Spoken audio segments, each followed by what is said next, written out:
ಈ ದೃಶ್ಯಾವಳಿ ನೋಡಿದ್ರೆ ನಿಮ್ಮ ಎದೆ ಕೂಡ ಜಲ್ ಅನ್ಸುತ್ತೆ, ಅಷ್ಟು ಭಯಾನಕವಾಗಿದೆ. ಸಾವನ್ನ ಲೆಕ್ಕಿಸದೆ ಬಸ್ ಫುಟ್ಬೋರ್ಡ್ ಮೇಲೆ ಪ್ರಯಾಣವನ್ನ ಬೆಳೆಸಲಾಗ್ತಾ ಇದೆ. ಸಮರ್ಪಕ ಬಸ್ ವ್ಯವಸ್ಥೆ ಇಲ್ಲದೆ ವಿದ್ಯಾರ್ಥಿಗಳು ಪರದಾಟವನ್ನ ನಡೆಸ್ತಾ ಇದ್ದಾರೆ. ಬೆಳಗಾವಿ ಜಿಲ್ಲೆ ಬೆಳಕೂಡ ಗ್ರಾಮದಲ್ಲಿ ಜನರು ಪರದಾಟವನ್ನ ನಡೆಸ್ತಾ ಇದ್ದಾರೆ.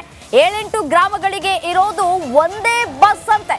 ಬಸ್ ಬಾಗಿಲಿಗೆ ನೇತು ಬಿದ್ದು ವಿದ್ಯಾರ್ಥಿಗಳು ಪ್ರಯಾಣವನ್ನ ಮಾಡ್ತಾ ಇದ್ದಾರೆ ತಮ್ಮ ಶಾಲಾ ಕಾಲೇಜುಗಳಿಗೆ.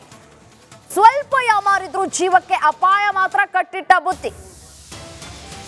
ಪ್ರತಿ ಬಾರಿಯೂ ಕೂಡ ವಿದ್ಯಾರ್ಥಿಗಳು ಮನವಿಯನ್ನ ಕೂಡ ಸಲ್ಲಿಕೆ ಮಾಡ್ತಾ ಇದ್ದಾರೆ, ಹೆಚ್ಚುವರಿ ಬಸ್ ಅನ್ನ ವ್ಯವಸ್ಥೆಯನ್ನ ಕಲ್ಪಿಸಿಕೊಡಿ ಅಂತ ಹೇಳಿ. ಆದ್ರೂ ಕೂಡ ಯಾವುದೇ ರೀತಿಯಾದಂತಹ ರೆಸ್ಪಾನ್ಸ್ ಸಿಗ್ತಾ ಇಲ್ಲ ಪಾಪ ವಿದ್ಯಾರ್ಥಿಗಳಿಗೆ. ಸಾವನ್ನು ಲೆಕ್ಕಿಸದೆ ಬಸ್ ಬಾಗಿಲಲ್ಲೇ ಪ್ರಯಾಣವನ್ನ ಮಾಡ್ತಾ ಇದ್ದಾರೆ ವಿದ್ಯಾರ್ಥಿಗಳು. ದೃಶ್ಯದಲ್ಲೂ ಕೂಡ ಗಮನಿಸ್ತಾ ಇದ್ದೀರಿ. ಏನಾದ್ರೂ ಹೆಚ್ಚು ಕಡಿಮೆ ಆದರೆ ಆ ಜೀವಕ್ಕೆ ಯಾರು ಹೊಣೆ ಅನ್ನುವಂತಹ ಪ್ರಶ್ನೆಗಳು ಕೂಡ ಕಾಡ್ತಾ ಇದೆ. ಸಾವನ್ನ ಲೆಕ್ಕಿಸದೆ ಪಾಪ ಬಸ್ ಪ್ರಯಾಣವನ್ನ ಮಾಡ್ತಾ ಇದ್ದಾರೆ. ದಿನಂಪ್ರತಿ ಇದೇ ತೊಂದರೆ, ಒಂದಿನದ ಸಮಸ್ಯೆ ಅಲ್ಲ ಇದು. ಬಹಳ ತಿಂಗಳುಗಳಿಂದ ಇದೇ ರೀತಿಯಾದಂತಹ ಸಮಸ್ಯೆಗಳಾಗ್ತಾ ಇದ್ರು ಕೂಡ ವಿದ್ಯಾರ್ಥಿಗಳು ಪ್ರತಿಭಟನೆ ಮಾಡಿದ್ದಾರೆ, ಮನವಿಯನ್ನ ಸಲ್ಲಿಕೆ ಮಾಡಿದ್ದಾರೆ. ಆದರೂ ಕೂಡ ಯಾವುದೇ ಪ್ರಯೋಜನ ಆಗಿಲ್ಲ, ಯಾರು ಕೂಡ ಕೇರ್ ಮಾಡ್ತಾ ಇಲ್ಲ.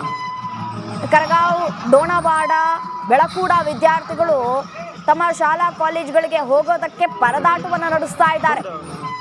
ಬಸ್ ಪೂರ್ತಿ ಖಾಲಿ ಆದಂತಹ ಸಂದರ್ಭದಲ್ಲಿ ವಿದ್ಯಾರ್ಥಿಗಳು ತಾನೇ ಏನ್ ಮಾಡೋಕ್ ಸಾಧ್ಯ? ಈ ರೀತಿಯಾದಂತಹ ರಿಸ್ಕ್ ಅನ್ನ ತೆಗೆದುಕೊಂಡು ಕಾಲೇಜ್ಗಳಿಗೆ ಹೋಗ್ಬೇಕಾಗತ್ತೆ, ಶಾಲೆಗಳಿಗೆ ಹೋಗ್ಬೇಕಾಗತ್ತೆ. ಆ ರೀತಿಯಾದಂತಹ ಪರಿಸ್ಥಿತಿ ನಿರ್ಮಾಣ ಆಗಿದೆ ಬೆಳಗಾವಿಯಲ್ಲಿ. ಬಸ್ ವ್ಯವಸ್ಥೆ ಇಲ್ಲದೆ ವಿದ್ಯಾರ್ಥಿಗಳು ಪರದಾಟವನ್ನ ನಡೆಸ್ತಾ ಇದ್ದಾರೆ.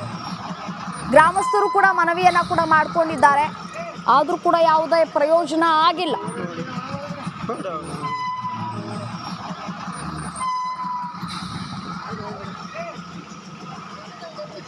ಇದೇ ವಿಚಾರಕ್ಕೆ ಸಂಬಂಧಪಟ್ಟಂತೆ ಮತ್ತಷ್ಟು ಡೀಟೇಲ್ಸ್ ಕೊಡ್ತಾ ಹೋಗ್ತಾರೆ ನನ್ನ ಕಲೀಗ್ ಸಂಜು ಅರಬಾವಿ ದೂರವಾಣಿ ಸಂಪರ್ಕದಲ್ಲಿದ್ದಾರೆ. ಏನು ಸಂಜು, ನೋಡಿ ವಿದ್ಯಾರ್ಥಿಗಳು ರಿಸ್ಕ್ ಅನ್ನ ತೆಗೆದುಕೊಂಡು ತಮ್ಮ ಜೀವವನ್ನ ಪಣಕ್ಕಿಟ್ಟು ಶಾಲಾ ಕಾಲೇಜುಗಳಿಗೆ ಹೋಗುವಂತಹ ಪರಿಸ್ಥಿತಿ. ಎಷ್ಟೇ ಬಾರಿ ಮನವಿ ಮಾಡಿಕೊಂಡ್ರು ಯಾಕೆ ಸ್ಪಂದಿಸ್ತಾ ಇಲ್ಲ ಅಂತ ಹೇಳಿ ಜಿಲ್ಲಾಧಿಕಾರಿಗಳಾದ್ರೂ ಆಗ್ಲಿ ಮತ್ತೊಬ್ರು ಮಗದೊಂದಾದ್ರೂ ಸಂಬಂಧಪಟ್ಟಂತ ಇಲಾಖೆ ಏನ್ ಮಾಡ್ತಾ ಇದೆ ಅಂತ? ಹೌದು ಶ್ರುತಿ, ಏನಂತಂದ್ರೆ ಕರ್ನಾಟಕದಲ್ಲಿ ಶಕ್ತಿ ಯೋಜನೆ ಯಾವಾಗ ಒಂದು ಅನುಷ್ಠಾನಗೊಳ್ಳುತ್ತೆ ಅದಾದ ಬಳಿಕ ಹಲವಾರು ಅವಾಂತರಗಳ ಸೃಷ್ಟಿಯಾಗಿರುವಂತದ್ದು. ಪ್ರಮುಖವಾಗಿ ಹೇಳ್ಬೇಕಂತಂದ್ರೆ ಏನು ಹಳ್ಳಿಗಾಡಿನ ಮಂದಿ ಅಂದ್ರೆ ಗ್ರಾಮೀಣ ಜನರಿಗೆ ಏನಿದೆ, ಗ್ರಾಮೀಣ ಭಾಗದ ವಿದ್ಯಾರ್ಥಿಗಳಿಗೆ ಇದು ಬಹಳ ಅನಾನುಕೂಲ ಆಗ್ತಾ ಇರುವಂತದ್ದು. ಈ ಮುಂಚೆ ಆದ್ರೂ ಸಹ ಅಷ್ಟೊಂದು ರಶ್ ಆದಂತಹ ಏನು ಸಂದರ್ಭಗಳು ಕಾಣ ಬರ್ತಾ ಇದ್ದು, ಆದ್ರೆ ಶಕ್ತಿ ಯೋಜನೆಗಳು ಅದಾದ ಬಳಿಕ ಏನು ಈ ಒಂದು ಸಮಸ್ಯೆ ಜಾಸ್ತಿ ಆಗ್ತಾ ಇರುವಂತದ್ದು. ಪ್ರಮುಖವಾಗಿ ಬೆಳಕೂಡ್, ಕರಗಾವ್, ಡೋಣವಾಡ ಈ ಕಡೆಯಿಂದ ಸುಮಾರು ಒಂದು 600 ರಿಂದ 700 ವಿದ್ಯಾರ್ಥಿಗಳು ಗ್ರಾಮೀಣ ಭಾಗದಿಂದ ಚಿಕ್ಕೋಡಿ ಹೆಡ್ ಕ್ವಾರ್ಟರ್ಗೆ ಏನೋ ತಮ್ಮ ವಿದ್ಯಾಭ್ಯಾಸಕ್ಕಾಗಿ ಬರ್ತಾರೆ. ಆದ್ರೆ ಅವರಿಗೆ ಸಮರ್ಪಕವಾದಂತಹ ಬಸ್ ವ್ಯವಸ್ಥೆ ಇಲ್ಲ. 600 ರಿಂದ 700 ವಿದ್ಯಾರ್ಥಿಗಳಿಗೆ ಕೇವಲ ಒಂದೇ ಒಂದು ಬಸ್ ಅನ್ನ ಮಾತ್ರ ಏನೋ ಅಂತಂದ್ರೆ ಒಂದ್ ಬಸ್ ಅನ್ನ ಮಾತ್ರ ಬಿಡ್ತಾ ಇರುವಂತದ್ದು.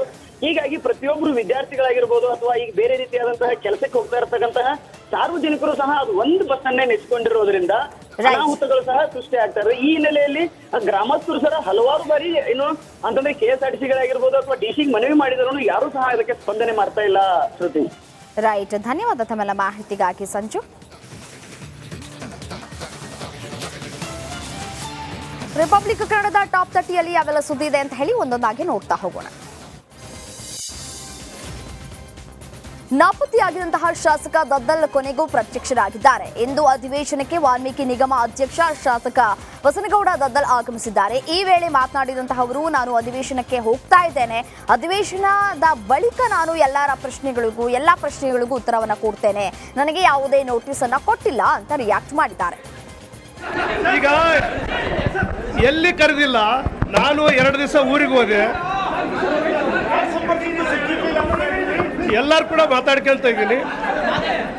SIT ಮುಗಿಸ್ಕೊಂಡು ಊರಿಗೆ ಹೋದೆ. ನಾನು ಅಸೆಂಬ್ಲಿಗೆ ಹೋಗ್ತಾ ಇದ್ದೀನಿ. ಅಸೆಂಬ್ಲಿ ಅಟೆಂಡ್ ನಾನು ಎಲ್ಲಿಗೆ ಹೋಗಿಲ್ಲ, ಊರಿಗೆ ಹೋಗಿದ್ದೆ, ಬಂದಿದ್ದೀನಿ ಅಷ್ಟೇ. ಇನ್ನು ದದ್ದಲ್ ವಿಧಾನಸಭೆ ಮೊಗಸಾಲಿಯಲ್ಲಿರುವ ಸಿಎಂ ಕಚೇರಿಯಲ್ಲಿ ಸಿಎಂ ಸಿದ್ದರಾಮಯ್ಯರನ್ನ ಭೇಟಿಯಾಗಿದ್ದಾರೆ. ಸಿಎಂ ಭೇಟಿಯಾಗಿ ಪ್ರಕರಣದ ಬಗ್ಗೆ ಸಿಎಂಗೆ ಮಾಹಿತಿಯನ್ನ ನೀಡಿದ್ರು. ಬಳಿಕ ಸ್ಪೀಕರ್ ಅನ್ನ ಕೂಡ ಭೇಟಿ ಮಾಡಿದ್ರು. ಸಿದ್ದು ಸರ್ಕಾರದ ವಿರುದ್ಧ ದೋಸ್ತಿಗಳ ಹೋರಾಟ ಜೋರಾಗಿದೆ. ಮುಡಾ ವಾಲ್ಮೀಕಿ ಅಭಿವೃದ್ಧಿ ನಿಗಮ ಹಗರಣ ಖಂಡಿಸಿ ಬಿಜೆಪಿ ಜೆಡಿಎಸ್ ನಾಯಕರು ವಿಧಾನಸೌಧದ ಮೆಟ್ಟಿಲ ಮೇಲೆ ಕುಳಿತು ಪ್ರತಿಭಟನೆಯನ್ನ ನಡೆಸಿದ್ದಾರೆ. ಹಠಾಕಟ್ ಭ್ರಷ್ಟಾಚಾರ ಮಾಡುತ್ತಿರೋ ಕಾಂಗ್ರೆಸ್ ಸರ್ಕಾರಕ್ಕೆ, ಹಠಾಕಟ್ ಕಾಂಗ್ರೆಸ್ ಸರ್ಕಾರಕ್ಕೆ,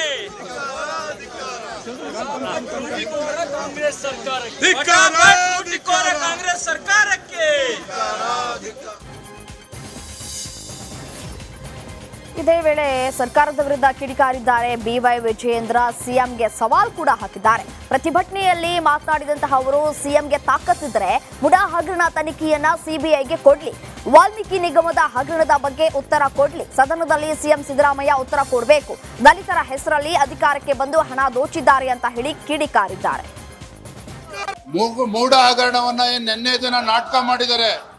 ನಿವೃತ್ತ ನ್ಯಾಯಾಧೀಶರ ನೇತೃತ್ವದಲ್ಲಿ ಇವತ್ತು ವಿಚಾರಣೆ ಆಗಬೇಕು ಅಂತ ಹೇಳಿದರೆ ಅದನ್ನ ಬದಿಗಿಟ್ಟು ಸಿಬಿಐ ತನಿಖೆ ಕೊಡಬೇಕು. ಭಾರತೀಯ ಜನತಾ ಪಾರ್ಟಿ ನಿರಂತರವಾಗಿ ನಾವು ಆಗ್ರಹವನ್ನು ಮಾಡ್ತಾ ಇದ್ದೇವೆ. ಮೈಸೂರು ಮೂಢ ಹಗರಣ ದೊಡ್ಡ ಹಗರಣ. ಇದು ಒಂದು ಕಡೆ ಮುಖ್ಯಮಂತ್ರಿಗಳ ಕುಟುಂಬನೇ ಮೂಢ ಹಗರಣದಲ್ಲಿ ಪಾಲ್ದಾರಿದ್ದಾರೆ, ಮತ್ತೊಂದು ಕಡೆ ಸಾವಿರಾರು ಕೋಟಿ ಬೆಲೆ ಬಾಳ್ತಕ್ಕಂಥ ನಿವೇಶನಗಳನ್ನ ಪಡ್ಕೊಂಡು ಆ ದುಡ್ಡನ್ನ ಲೋಕಸಭಾ ಚುನಾವಣೆಗೆ ಬಳಸ್ಕೊಂಡಿದ್ದಾರೆ. ಹಾಗಾಗಿ ನೀವು ಹೇಳ್ದಂಗೆ ಕೇಳೋದಕ್ಕಾಗೋದಿಲ್ಲ. ಇವತ್ತು ನಾನು ಮುಖ್ಯಮಂತ್ರಿಗಳಿಗೆ ಆಗ್ರಹವನ್ನು ಮಾಡ್ತೇನೆ, ಮೂಢ ಹಗರಣ ಏನಿದೆ ಸಿಬಿಐ ತನಿಖೆ ಕೊಡಲೇಬೇಕು. ಸಿಎಂ ವಿರುದ್ಧ ರಾಜಭವನದ ಕದ ತಟ್ಟುವುದಕ್ಕೆ ನಿರ್ಧರಿಸಿದ್ದೇವೆ ಅಂತ ಬಿಜೆಪಿ ಎಂಎಲ್ಸಿ ಸಿಟಿ ರವಿ ಹೇಳಿದ್ದಾರೆ. ಬೆಂಗಳೂರಿನಲ್ಲಿ ಮಾತನಾಡಿದ ಅವರು, ಸಿಎಂ ವಿರುದ್ಧ ಪ್ರಾಸಿಕ್ಯೂಷನ್ಗೆ ಅನುಮತಿ ಕೋರಿ ಮನವಿಯನ್ನ ಮಾಡಲಾಗಿದೆ. ಇವತ್ತು ನಮ್ಮ ಪಕ್ಷದ ಸಭೆಯಲ್ಲಿ ಸಮಾಲೋಚನೆಯನ್ನ ನಡೆಸಲಾಗುತ್ತೆ ಅಂತ. ನಮಸ್ಕಾರ, ಕರ್ನಾಟಕ ಪ್ರೈಮ್ ಟೈಮ್ಗೆ ಸ್ವಾಗತ. ನಾನು ಜಯಪ್ರಕಾಶ್ ಶೆಟ್ಟಿ. ಇಡೀ ಕರ್ನಾಡು ಇವತ್ತು ರೆಬೆಲ್ ಆಗಿ ನಿಂತಿದೆ. ಈ ಹಗರಣಗಳನ್ನು ಸದನದಲ್ಲಿ ಪ್ರಸ್ತಾಪ ಮಾಡಲು ಕೂಡ ಕಾಂಗ್ರೆಸ್ ಹಿಂದೇಟು ಹಾಕಿದ್ದೇಕೆ? ನಿಮ್ಗೆ ಸಂಬಳ ಅದಕ್ಕೆ, ನಿಮಗೆ ವಾಹನ ಅದಕ್ಕೆ, ನಿಮಗೆ ವೆಪನ್ ಅದಕ್ಕೆ, ನೀವು ಅದನ್ನು ಸೆರೆ ಹಿಡಬೇಕಾಗಿತ್ತು. ನೀವು ವಿದ್ಯುತ್ ಬರ ಇದೆ ಅಂತ ಹೇಳ್ತಾ ಇದ್ದೀರಿ, ಎಲ್ಲಿ ಬರ ಇದೆ ನೀವು ಹೇಳಬೇಕು. ಪಾಕಿಸ್ತಾನ್ ಆಕ್ಯುಪೈಡ್ ಕಾಶ್ಮೀರ್ ಅದು ಎಂದೆಂದಿಗೂ ನಮ್ಮದು. 40 ಮೆಷಿನ್ಗಳು ತಂದಿತ್ತು ನೋಟ್ ಎಣಿಸುವುದಕ್ಕೆ, ಅದೇ ಹಾಳಾಯಿತು. ಮಥುರಾದ ಗಲಾಟೆ ಇದೆಯಲ್ಲ, ಅದು ಸ್ಥಳೀಯವಾಗಿ ಕೂತು ಪರಿಹರಿಸಬಹುದಾದಂಥ ಕಾನೂನಿದೆ.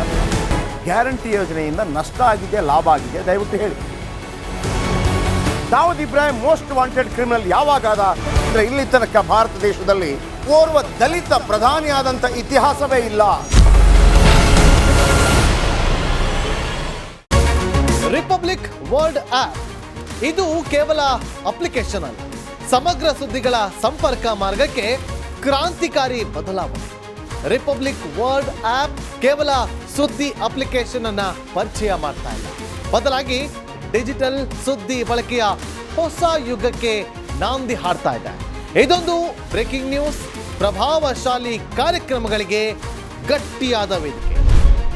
ರಿಪಬ್ಲಿಕ್ ವರ್ಲ್ಡ್ ಅಪ್ಲಿಕೇಶನ್ ಈಗ ಲೈವ್ ಆಗಿದೆ.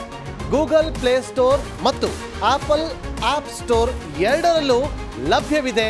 ಈಗಲೇ ಡೌನ್ಲೋಡ್ ಮಾಡಿ.